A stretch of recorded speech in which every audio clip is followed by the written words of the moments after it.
नमस्कार। ये हिंदी हेडलाइन है। मैं सुभाष राज।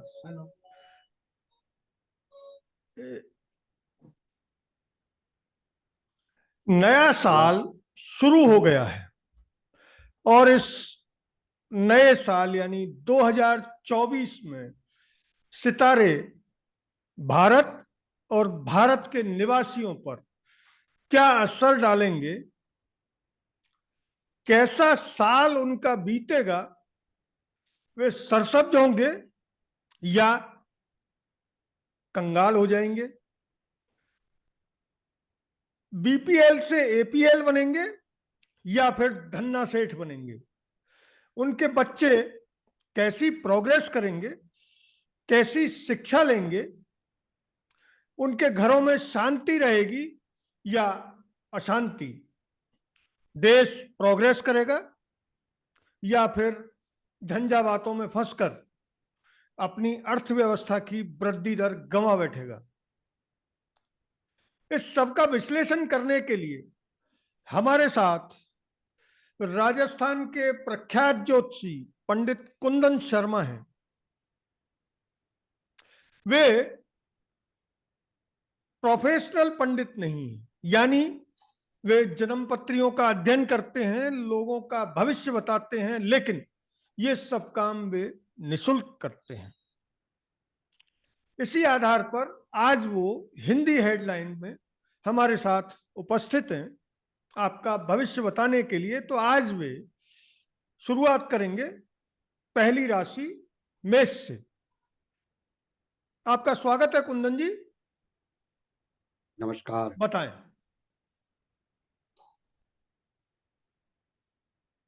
किसी का भी वर्ष फल बताने से पहले यह जान लेना जरूरी है कि यह वर्ष फल चंद्र राशि के आधार पर बताया जा रहा है। कुंडली में जिस भाव में, जिस राशि में चंद्रमा होता है, वह व्यक्ति की राशि कहलाती है। जिनके पास कुंडली नहीं है, उन्हें अपने बोलते नाम के हिसाब से राशि जान लेनी चाहिए। अभी 2024 नया वर्ष कुछ अपने आप में विशेषता लेकर आया है। खास बात इस वर्ष की ये है कि 2024 अंक ज्योतिष के हिसाब से इनको जोड़ने से 8 का अंक आता है, जो शनि का अंक है। यह वर्ष शनि के लिए शनि का प्रमुख वर्ष माना जाएगा। इसका मतलब यह है, मेहनत कश मजदूर, निम्न वर्ग के लोग और न्याय प्रिय लोग की बहुत बड़ी प्रतिष्ठा बढ़ेगी। इन लोगों का विकास और विस्तार होगा। इन लोगों की सुविधाओं में काफी कुछ लाभ मिलेगा। इसके साथ साथ शनि न्याय प्रिय ग्रह है। जहां अन्याय करेंगे, जहां लोग दुराचार, व्यभिचार, शराबखोरी करेंगे, उसका दंड भी वही लोग निश्चित भोगेंगे। मेरे को ये निर्देश दिए गए हैं कि मैं आज जो 12 राशियां मेष से लेकर मीन राशि तक है, उनमें से मेष, वर्ष और मिथुन राशि के लोगों के भविष्य के बारे में मैं बताऊं। जैसा कि सुभाष जी ने बताया, मैं कोई ज्योतिषाचार्य नहीं हूँ। मेरा जीवन जो है सिर्फ लोगों की सुविधाएं, लोगों को मार्ग दिखाने, लोगों की सही बात सामने रखने तक ही सीमित रहा है। इसलिए मैं व्यवसायी नहीं हूँ। मैं सबसे पहले मेष राशि की बात कर रहा हूँ। मेष राशि में लगन में गुरुदेव विराजमान है और चंद्रमा जो है 1 जनवरी को सिंह राशि में, कन्या राशि में केतु और वृश्चिक राशि में 8वें स्थान पर बुध और शुक्र, और धनु राशि में सूर्य मंगल, शनिदेव जो है अपनी मूल त्रिकोण राशि लाभ भाव में कुंभ राशि में विराजमान है। राहु द्वादश भाव में मीन राशि में है। मेष राशि वालों के लिए मई तक जब गुरुदेव राशि परिवर्तन करेंगे तब तक की खास बात ये रहेगी कि इनका संबंध पंचम भाव से, सप्तम भाव से और नवम भाव से रहेगा। ये तीनों त्रिकोण पर गुरुदेव की दृष्टि जो है बहुत शुभ फलदायक होगी। सोच इस बात का जरूर करना होगा कि द्वादश भाव में राहु विराजमान है। हालांकि राहु देव मीन राशि में, जिसके मीन राशि के स्वामी गुरु हैं, गुरु की राशि में है, तकलीफ तो नहीं देंगे परंतु वे अवश्य कराएंगे। इसलिए मेष राशि वालों को खास तौर से अच्छे कार्यों में व्यय करने चाहिए। भ्रमित होकर के गलत रास्ते पर जाकर व्यय नहीं करना चाहिए। इसके अलावा मेष राशि वालों को खास तौर से इस बात की भी सावधानी रखनी है कि वो नियम विरुद्ध कोई कार्य ना करे। नियम विरुद्ध कार्य करने से इनके इनके सामने परेशानी आ सकती है। इसके साथ साथ राहु की दृष्टि जो है चतुर्थ भाव, जो सुख का भाव होता है, जिससे हम वाहन, भूमि, भवन वगैरह देखते हैं, यही जनता का भाव है। राहु की दृष्टि चतुर्थ भाव पर कर्क राशि पर पड़ रही है, तो जमीन जायदाद, भवन आदि विक्रय करने में इन्हें बहुत सावधानी रखनी चाहिए। इसमें इनके साथ दगा या धोखाधड़ी हो सकता है, यह बहुत जरूरी बात है। इसी प्रकार एक बात और है, मेष राशि वालों को गारंटी या गवाही वगैरह देने में भी बहुत सावधानी बरतनी चाहिए। अब रही बात, प्लस पॉइंट ये है कि गुरु की पंचम दृष्टि पंचम भाव पर है, जहाँ सिंह राशि है, और इस राशि का स्वामी जो है भाग्य भाव में गुरु की राशि में विराजमान है अपने मित्र मंगल के साथ। हालांकि मंगल अस्त चल रहा है परंतु ज्ञान, विद्या, शिक्षा में यह आदमी काफी आगे बढ़ सकता है। ऐसे जातक जिनकी मेष राशि है, मेष लग्न है, वो शिक्षा के क्षेत्र में, ज्ञान के क्षेत्र में काफी आगे बढ़ सकते हैं। इसके साथ साथ संतान सुख की भी प्राप्ति हो सकती है और संतान की तरफ से इन्हें अच्छे समाचार मिल सकते हैं। सप्तम भाव पर गुरु की दृष्टि पत्नी सुख में, इसके साथ साथ सप्तम भाव जो है दसम भाव का, व्यापार भाव का 10वां भाव है। इस व्यापार में भी यह गुरु आगे तरक्की देने वाला, आगे बढ़ाने वाला, व्यापार में लाभ देने वाला साबित हो सकता है। भाग्य भाव में जहाँ सूर्य और मंगल बैठे हैं, गुरु अपनी स्वयं की राशि को देख रहे हैं, मेन त्रिकोण का भाव है, बहुत बढ़िया स्थिति में है। आदमी में भारी उत्साह और व्यक्तिगत प्रभाव, पिता की तरफ से किसी प्रकार की चिंता फिक्र नहीं, और राज के क्षेत्र में भी यह आदमी आगे बढ़ सकता है। शनि लाभ भाव में अपनी मूल त्रिकोण राशि में विराजमान है, जो वर्ष पर्यंत नहीं रहेंगे। शनि लाभ भाव में अच्छा लाभ देगा परंतु लाभ की गति जो है वो धीमी होगी। धीरे धीरे, यानी जल्दीबाजी करने से लाभ नहीं मिलने वाला है, धैर्य रखना पड़ेगा। व्यापार में धैर्य रख करके व्यापार करेंगे तो लाभ निश्चित मिलेगा और लाभ बराबर देते रहेंगे। ये आपके मेष राशि वालों के बारे में मैंने आपके सामने ये बात रखी है। कुंदन जी एक मेष सवाल राशि है वाले, कुंदन जी एक सवाल है। अच्छा, सवाल ये है कि मेष राशि वालों के लिए, जैसा आपने कहा कि शनिदेव पंचम भाव में विराजमान है और लोगों को सावधानी रखनी चाहिए, तो उन हालात में जो देश पर मेष राशि के लोग देश को क्या देंगे, और कुछ देंगे या सिर्फ वो गलत कामों में लिप्त होंगे, इसका जरा खुलासा कर। ये शनिदेव जो है मेष राशि वालों के लाभ भाव में बैठा है और पंचम भाव को देख रहा है। इसके साथ साथ शनिदेव की 3 दृष्टि होती है, तो लगन को भी देख रहा है और सप्तम दृष्टि से पंचम भाव को भी देख रहा है और अष्टम भाव को, जहाँ बुध और शुक्र विराजमान है, उनको भी देख रहा है। बहुत सोचने वाली बात है। आपका प्रश्न बहुत बढ़िया है। देखिए, पूरे देश की जब बात करते हैं तो सबसे बड़ा काम यह है, जिन लोगों की मेष राशि है, परंतु इसमें एक बात ध्यान देने की है, राशि चाहे मेष हो, परंतु कुंडली में जो है ग्रहों की जो स्थिति है, यानी मेष राशि वाले की कुंडली में शनि की स्थिति भी देखनी चाहिए कि शनि की स्थिति क्या है। यदि कुंडली में शनि की स्थिति बहुत बढ़िया है, अच्छे भाव में बैठा है, अच्छे अंशों में बैठा है, तो ये शनि इसको बहुत ज्यादा लाभ देगा। देश में जहाँ मध्यम निम्न वर्ग के लोग हैं, गरीब तबके के लोग हैं, मजदूर कश लोग हैं, उन लोगों के लिए ये शनि जो है देश के राज की ओर से काफी सुविधाएं और काफी लाभ दे सकता है। बोलिए। ठीक है, अब आप आगे चलें।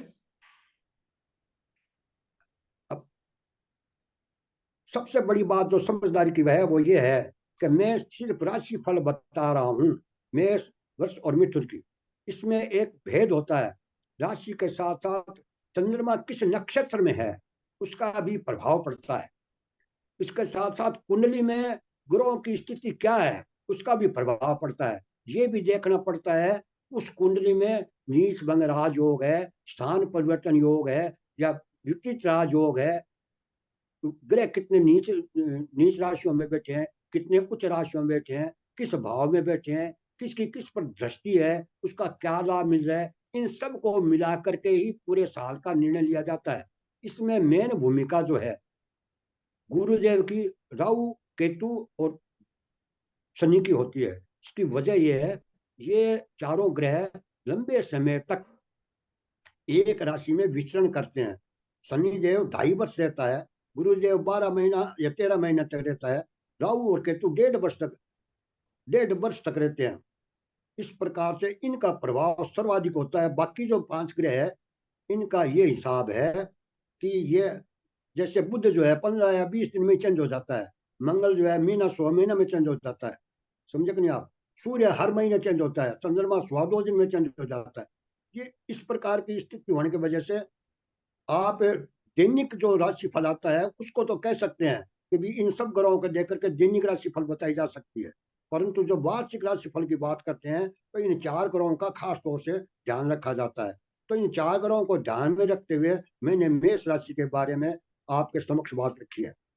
अब मैं आपसे वृक राशि की बात कर रहा हूँ। वृक राशि में गुरुदेव जो है वह स्थान में चले गए, राहु जो है वो लाभ स्थान में आ गया, शनि जो है 10th भाव में कर्म स्थान में आ गया है, सूर्य और मंगल जो अष्टम स्थान में है, और बुध और शुक्र की युक्ति जो है वो 7th भाव में है, केतु 5th भाव में है और चंद्रमा सिंह राशि में। बड़ी विचित्र सी स्थिति है, बहुत सोच समझ करके काम करने की स्थिति है। वर्ष के आरंभ में वृक राशि वालों के लिए स्वास्थ्य का थोड़ा ध्यान रखना बहुत जरूरी है, क्योंकि राहु 5th भाव को देख रहा है और शुक्र जो है जो 6th भाव का स्वामी है वह 7th भाव में शत्रु ग्रह ही बैठा है, हालांकि वो बुध के साथ है, बुध वक्री चल रहा है।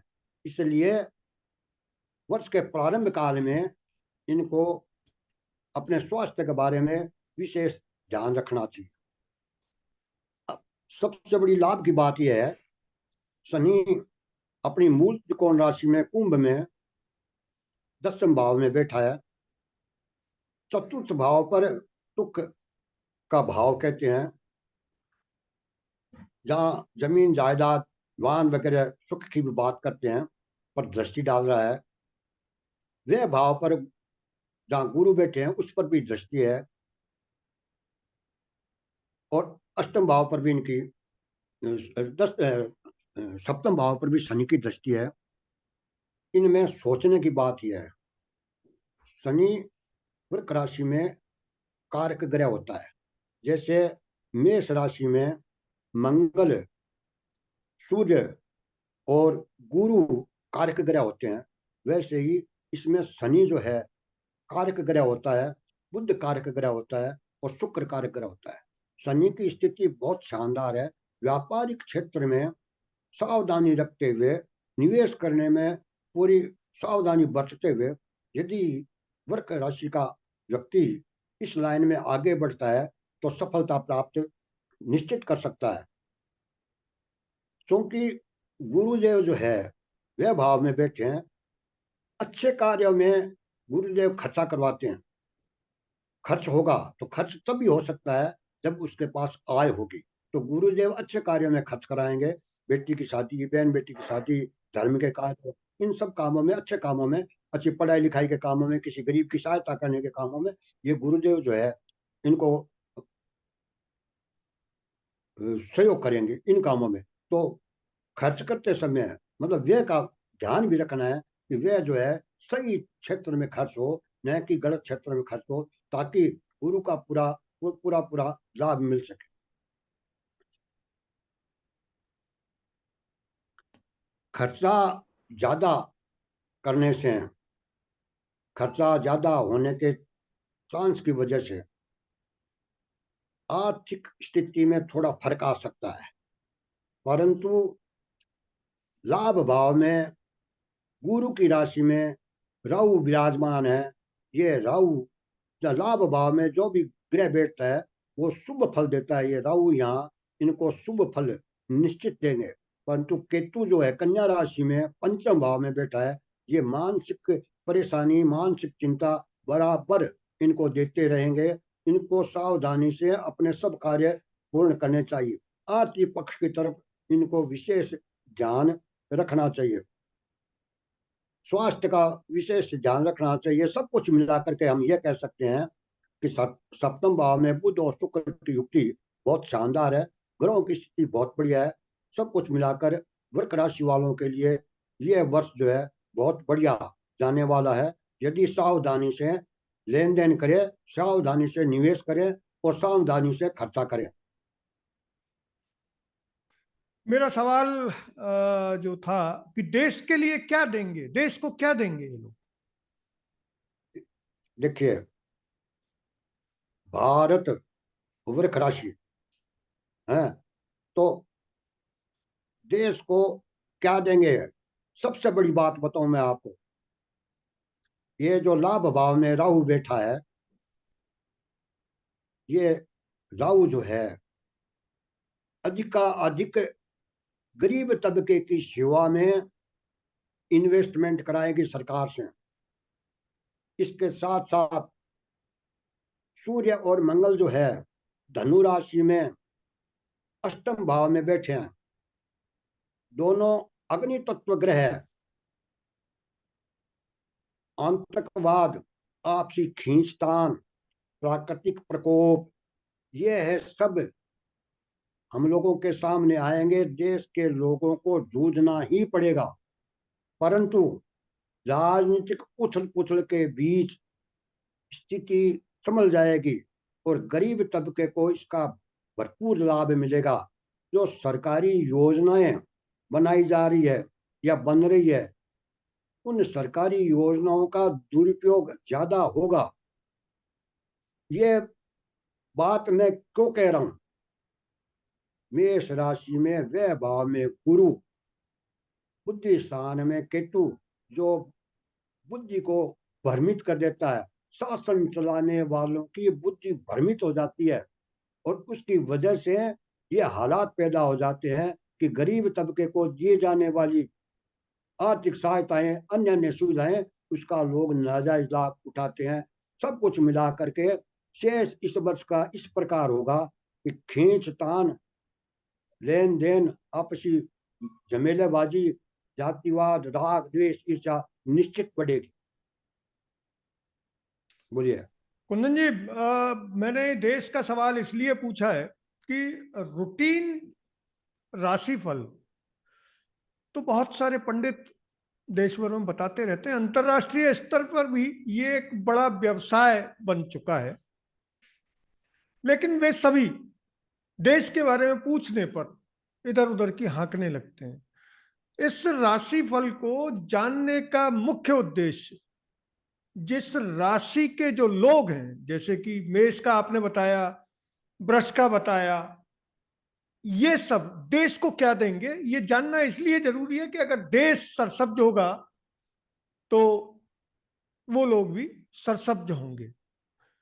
इसलिए अगले जो आप बताने जा रहे हैं तीसरी राशि, उसका राशिफल, उसमें ये भी शामिल कर लें कि ये लोग देश को क्या योगदान देंगे या देश के लिए बोझ बनेंगे। ठीक है, ठीक है, ठीक है। मैं मिथुन राशि के बारे में बता रहा हूँ।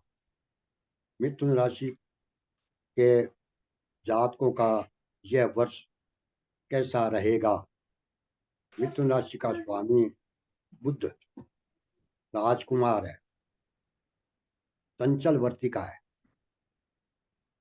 और ग्रह गोचर के हिसाब से बुध जो है 1 जनवरी को शुक्र के साथ वृश्चिक राशि में, अपनी शत्रु राशि में, शत्रु ग्रही और शत्रु के भाव में ही बैठा है, और लग्नेश होकर के बैठा है। लग्नेश होकर के बैठा है तो इसमें दिक्कत यह है कि मिथुन राशि वाले साल भर किसी न किसी बात से लेकर के निश्चित परेशान रहेंगे, परंतु वर्ष इनके बहुत बढ़िया निकलेगा। तृतीय भाव में 1 जनवरी को चंद्रमा सिंह राशि में, केतु चतुर्थ भाव में, बुध और शुक्र शत्रुग्रही होकर के छठे भाव में, सप्तम भाव में सूर्य और मंगल गुरु की राशि में, शनि जो है भाग्य भाव में, और कर्म भाव में राहु गुरु की राशि में, और लाभ भाव में गुरुदेव मंगल की राशि में बैठे हैं। सब कुछ मिलाकर के यह कह सकते हैं कि मिथुन राशि वालों के लिए यह वर्ष बहुत बढ़िया गुजरना चाहिए, परंतु यह वर्ष बराबर मानसिक रूप से प्रताड़ित भी करता ही रहेगा। बुध अभी वक्री भी चल रहा है, मंगल जो है अस्त चल रहा है, आगे भी शुक्र और गुरु जो है मई में अस्त हो जाएंगे। इन सब बातों को देख करके सिर्फ मिथुन राशि वालों के लिए ये कह सकते हैं कि यदि ये लोग अपनी चंचलता को छोड़कर सीरियसली किसी भी काम में आगे बढ़ते हैं तो इनको यह साल सफलता का साल होगा। इनका जो ये साल सफलता का साल होगा। राहु जो 10वें भाव में गुरु की राशि में बैठा है, जो गुरु का ही फल देता है एक प्रकार से, ये कर्म भाव है। ये विचारों में राहु 10वें भाव में राजनीति से जोड़ता है, और ये राहु आदमी को भ्रमित तो करता है परंतु क्रांतिकारी विचारों में ये आगे बढ़ाता है। परिणाम तय एक बात सामने आएगी कि आम जन के लिए, पूरे आम जन के लिए यह वर्ष काफी संघर्षमय साबित होगा। बार बार लंबे समय तक मंगल जो उत्साह का कारक है अस्त रहता है। गुरु जो है मंगल की राशि में चल रहा है। हालांकि कई विद्वान यह कहते हैं कि अस्त ग्रह का इतना प्रभाव नहीं होता। सूर्य के साथ अस्त ग्रह सूर्य की रोशनी किरणें लेकर के, और सूर्य जो है उसको प्रभावशाली बना देता है, परंतु व्यवहार में देखा यह गया है जब कोई ग्रह अस्त होता है तो उसका जो लाभ मिलना चाहिए उस लाभ में कमी आती है। इसी प्रकार जो ग्रह वक्री होता है उसको जिस भाव में, यदि वो त्रिकोण में या केंद्र में वक्री होते हैं तो उसके फल अलग होते हैं, और 6, 8, 12 में यदि ये वक्री होते हैं तो इनका प्रभाव अलग होता है। तो ये पूरे साल में कभी वक्री, कभी शनि वक्री, तो कभी शनि अस्त, तो कभी गुरु वक्री, तो कभी गुरु अस्त। इस प्रकार की व्यवस्थाएं चलने से आपने मेरे से एक बात की, पूरे देश का हाल क्या होगा, तो ये देश की स्थिति ऐसी होगी कि कोई समझ नहीं सकेगा। परंतु ये बुध जो है, ये मिथुन राशि जो है, ये आपके व्यापारिक स्थिति में, आर्थिक हालात में देश को आगे ले जाएगा। मंगल सप्तम भाव में, मिथुन राशि के हिसाब से बता रहा हूँ, सूर्य के साथ गुरु की राशि, व्यक्तिगत नेताओं के प्रभाव जो है, सत्ता पक्ष के नेताओं के प्रभाव जो है बढ़ेंगे, और इनके बीच में, दोनों के बीच में, सत्ता प्लस विरोध के बीच में संघर्ष जो है देखने लायक मिलेगा। ये मैंने 3 राशियों के बारे में बताया है। इसमें एक बात और बताऊं मैं आपको, मिथुन राशि की कुंडली में 1 जनवरी को केतु जो है चतुर्थ भाव में बैठा है। ये केतु जो चतुर्थ भाव में है और कन्या राशि में है, बुध की राशि में है, और बुध इसका लग्नेश होता है, तो ये यहाँ थोड़ी परेशानी भी खड़ी करेगा। मतलब स्थान परिवर्तन जिसको कहते हैं, स्थान परिवर्तन, तो नेताओं में उथल पुथल मचेगी। कोई कहना चाहिए रक्षा मंत्री है वो गृह मंत्री बन जाएगा, गृह मंत्री है वो रक्षा मंत्री बन जाएगा, कोई ये मंत्रिमंडल में फेरबदल, अफसरों के अंदर बड़े बड़े जो अफसर है उनमें फेरबदल, ये स्थितियां यहाँ जरूर इस साल लगातार चलती रहेगी। मैंने आज मेष, वर्ष और मिथुन 3 के बारे में बताया है, और मैं आपको स्पष्ट कर दूंगा, मैं कोई ज्योतिषाचार्य नहीं हूँ, ज्योतिष का विद्वान नहीं हूँ। मेरी एक शौक है और मैं ये मेरी शौक पूरी कर रहा हूँ। हो सकता है मैंने कुछ भी बताया वो राइट है या गलत है, ऊपर ऊपर वाला ईश्वर नहीं। जाने। है मेरा। कुंदन जी, मैं आपको बीच में थोड़ा इंटरप्ट करूंगा। आपने जो बताया है वो अपने अध्ययन और ग्रहों की स्थिति और आपके अब तक के अनुभव के मुताबिक देश और विभिन्न राशियों की कुंडली का अध्ययन करके चंद्रमा के आधार पर बताया है। मैं ये जानना चाह रहा था, या हमारे दर्शक ये जानना चाहते हैं कि भारतीय सेना इस साल, अगर इन 3 राशियों का आप बता रहे हैं, तो इन 3 राशियों में कोई राशि भारतीय सेना पर फिट बैठती है? उसका भविष्य जरूर हमारे दर्शक जानना चाहेंगे, क्योंकि भारत के तीनों सीमाओं पर, विशेषकर एलओसी और एलएसी, हालात विस्फोटक हैं। कश्मीर में आतंकवाद बढ़ रहा है, चाइना की लाल सेना लद्दाख पर दांत गड़ाए बैठी है। तो ये इन 3 राशियों के लिहाज से, इन 3 राशियों के जो सैनिक या सैनिक अफसर, उन पर क्या प्रभाव पड़ेगा, वो सेना को ओवरऑल क्या दे पाएंगे? हालांकि सेना अनुशासित बल है, राशियों के हिसाब से काम नहीं करता, लेकिन जैसा कि आपने बताया है कि राशि और राशियों के देव व्यक्ति से वो सब काम कराते हैं जो उनको कराने हैं। जैसे कि मंगल, आपने बताया कि साहस का प्रतीक है। तो इस पर थोड़ा सा हमारे दर्शकों को जरूर बताएं संक्षिप्त में। देखिए साहब, 1 जनवरी सुबह 7 बजे जाजल देशर में जो मैंने कुंडली तैयार की है वह धनु लग्न की है। धनु लग्न में सूर्य और मंगल धनु लग्न में बैठे हैं। बोलिए, धनु लग्न की कुंडली 1 जनवरी को सुबह 7 बजे की है, और ग्रहों की स्थिति क्या है वो देखो आप। लग्न में सूर्य और मंगल धनु, कुंभ लग्न में कुंभ राशि में तृतीय भाव में शनि, चतुर्थ भाव में मीन राशि में राहु, पंचम भाव में मेष राशि में गुरु,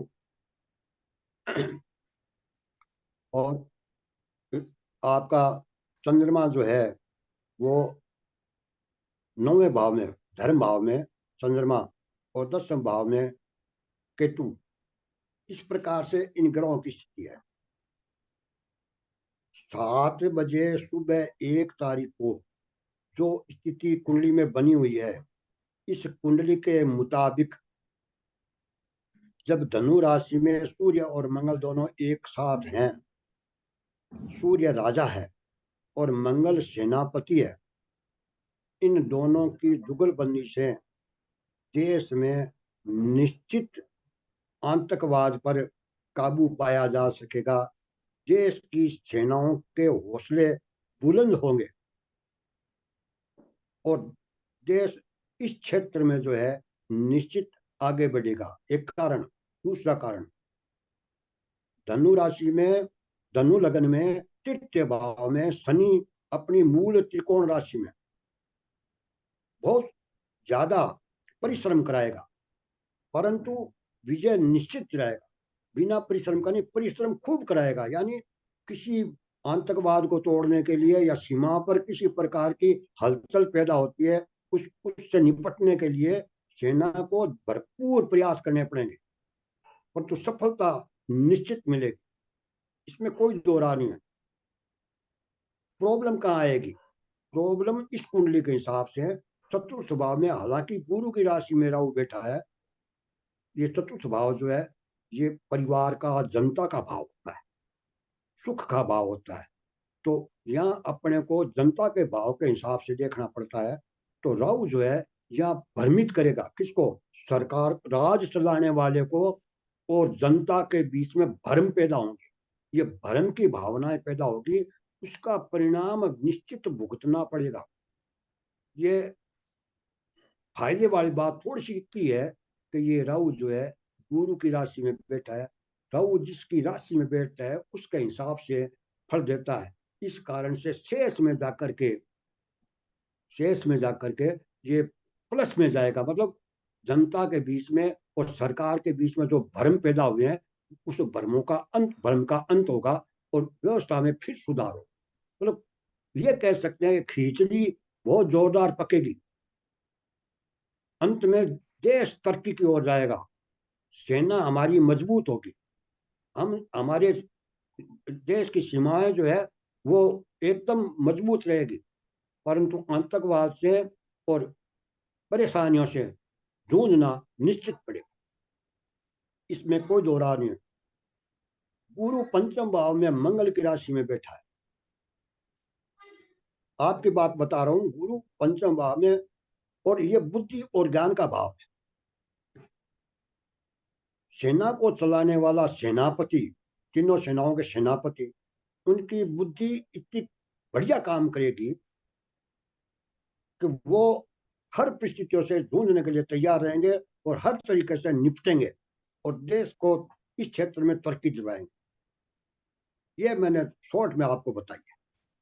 चलिए कुंदन जी, बहुत अच्छा। आप हिंदी हेडलाइन ने कुंदन जी के साथ आज आपको 3 राशियों का राशिफल, इस राशि के लोगों से देश को मिलने वाला योगदान और उनकी व्यक्तिगत जिंदगी के पर प्रकाश डाला कि ग्रह, नक्षत्र उन पर 2024 में कृपा करेंगे अथवा उन्हें कष्ट देंगे, उन्हें जूझना पड़ेगा या आसानी से उन्हें परिणाम हासिल हो पाएंगे। हमने सेना को इसमें इसलिए सम्मिलित किया है कि अक्सर सेनाओं के बारे में ज्योतिषियों की राय बहुत कम ली जाती है, जबकि भारतीय सेना लगभग 13 लाख लोगों की नियमित सेना है और 10 लाख के आसपास हमारे रिजर्व बल हैं। यानी एक बहुत बड़ी संख्या में ये तीनों राशियों के लोग, मेष, वृष और मिथुन के, सेना में शामिल हैं। तो निश्चित तौर पर सेना पर भी इसका असर पड़ेगा और सेनाएं देश की रक्षक हैं, उनके बारे में जरूर जानना चाहिए। आप हमसे जुड़े रहें, क्योंकि कल हम 3 अन्य राशियों कर्क, सिंह, कन्या के भविष्य फल पर कुंदन जी से जानेंगे और इन तीनों राशियों के लोगों का व्यक्तिगत जिंदगी और देश को उनके योगदान के बारे में कुंदन जी हमें बताएंगे। धन्यवाद कुंदन जी। अगर ये वीडियो आपको अच्छा लगे तो आप सब्सक्राइब करें, कमेंट बॉक्स में कमेंट करके बताएं। धन्यवाद। जय हिंद।